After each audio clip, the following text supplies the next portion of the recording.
sex homicide rate to a new record for the year. At least one is believed to be gang-related. Good afternoon. Thank you for joining us. I'm Dave Whitman. Numbers last night went to 3 murders for Little Rock this year. CK all day. So that's crip killing all day. Respect your ass. That's why it's time for the doctor to check your ass, nigga. Used to be my homie, used to be my ace. Now I wanna slap the taste out your mouth. Think about ounce of the rope. Fucking me, now fucking you, little hoe. Police say the two teens walked into Baker's Liquor armed with this semi-automatic pistol. The store owner was behind the counter and says he shot the two teens before they could harm him, his wife, and 2 customers. 14-year-old Cleon Perkins was killed at the scene. Harrier says 15-year-old Moses Crawford was hit by gunfire, but then ran from the store. It's been 20 years now since the worst of the gang violence in Little Rock, when the neighborhood south of Interstate 630 crackled with gunfire and the streets ran with blood. In those days, Little Rock was very much a city of nations, each invisibly bordered, each with a standing army ready to die to keep their territory unmolested by rivals.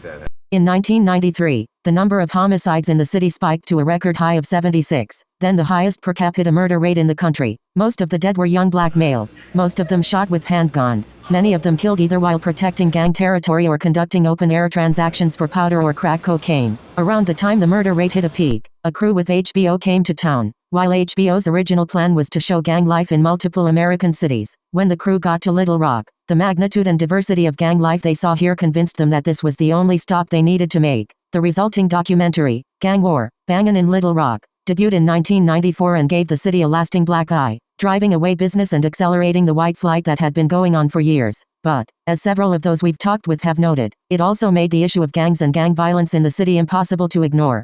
We have left behind those bloody days, thank God, not the gangs. However, the Little Rock Police Department's chief gang intelligence detective says there are currently over 24 active street gangs in Little Rock, including the vast majority of the gangs that filled the city's most desperate neighborhoods with death in the 1990s. Don't be mistaken, this is a problem that has gone somewhat quiet, not one that was cured. History is not required to be pretty, it's usually anything but. Whether we like it or not, the gangs of Little Rock stitched themselves into the historical fabric. Before more time and memory slip away, we decided to go and seek out some of the people who lived through those bloody days. The gang members themselves, every one of them, in his or her own way, is a survivor of terrible times. The biggest question we had for all of them was, did we learn anything? Oh GTA.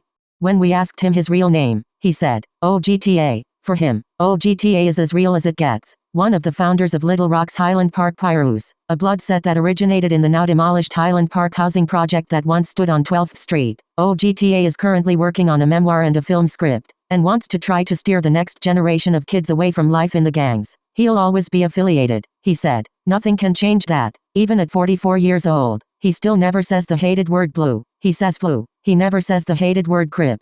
It was HCC at first, Highland Court Crew. We were a dance group. We used to battle against local gangs, Vice Dice, 8-Ball Gangsters, Granite Mountain, East End. We used to battle against them, dancing. Our fights with them were just over dancing, and them losing. They couldn't stand to lose. Those were our fights. But in 1987 or 88, a few Crips came to town. But at the time, they weren't with the nonsense. LMO, he got big-headed. He seen how the dope was flowing. He went back home, got some dope from his homies, and came back with it and some more homies and tried to take over. They took over East End and half of the central neighborhood. When they tried to ease over on 12th Street, that's when we changed our name from HCC to Highland Park Posse. Highland Park Posse was just a way to keep us from using the C's. That way, they wouldn't mistake us as Crips. Even though our color was red, you had some folks still say we was Crips.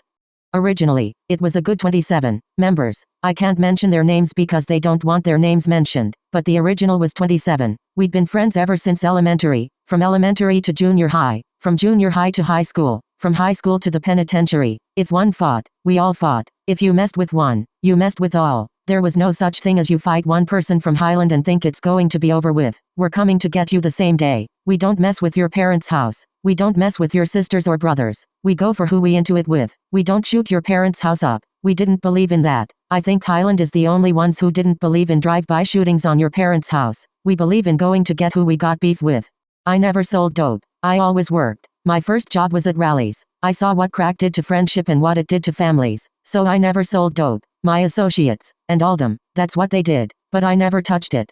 With us getting into it, we all fought with our hands. Baseball bats, tire irons. Back then, whatever we could get our hands on we used as a weapon, but you'd live to see another day. The pistols came in when the Crips came in. That's when the pistol play came in. They came in at the end of 89 and the beginning of 90. That's when it took a turn for the worse. We didn't believe in representing no California hood. We believe in representing our project, representing our neighborhood. We looked at it and felt like we didn't bang in California. We didn't put work in California. Why should we represent their hood when we're not from their hood? We put work in on our block, in our project, in our state. So I felt that if we're representing California, we're being busters. We didn't put no work in there. We didn't sell dope there. The ones who sold dope. We can't tell you who the true OGs are. We can't tell you how many homies are gonna die for their hood. But in our hood, we can tell you who the true OGs are. How many are locked up. How many done died. We can tell you that. We was mostly killing and shooting and fighting because you representing your hood in our hood. It was about protecting our neighborhood. Protecting our women. Back then, the Crips felt like for those who sold dope. If they weren't selling for them, they can't sell dope. If you were dating a girl, and one of them liked the girl, they think you should stop talking to her so one of their homeboys can talk to her. That's really what sparked everything. It just turned ugly. You have reached. Be a man and drop your pistol and let young Mike Tyson whoop your ass. Or you can be an asshole and grab a gun. But you're gonna lose. Because when one shot, we all shot. We were never alone. We never walked the streets alone. We were always 3, 6, 12, 13. We didn't walk alone. You could be in your car and we'd hold traffic up in the neighborhood just walking. You're going to have to wait until we get where we're going to go past us. If you honk your horn or cuss us out, then your car gonna get shot up or bricks through at it. You had to wait until we got where we were going. That's the way it was back then.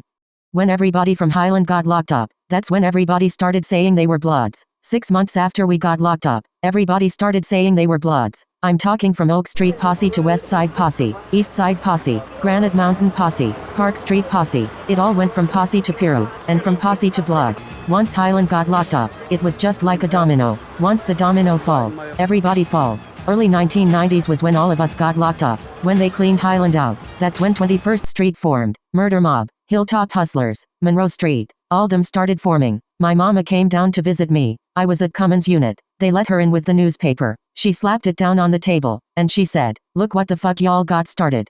A lot of homies died over nonsense, but none of them died because of the hands of a Crip. They might have got time for putting work in on them, got a lot of time, but none of them died at their hands. That's one thing I can say. We didn't lose none of our homies during the time when we was banging to the hands of a Crip. I can say that much. I couldn't see myself letting no Crip hurt me. That wasn't my MO. I could never lose to a Crip. I don't care how big, how small, how tough you are. I can't do it.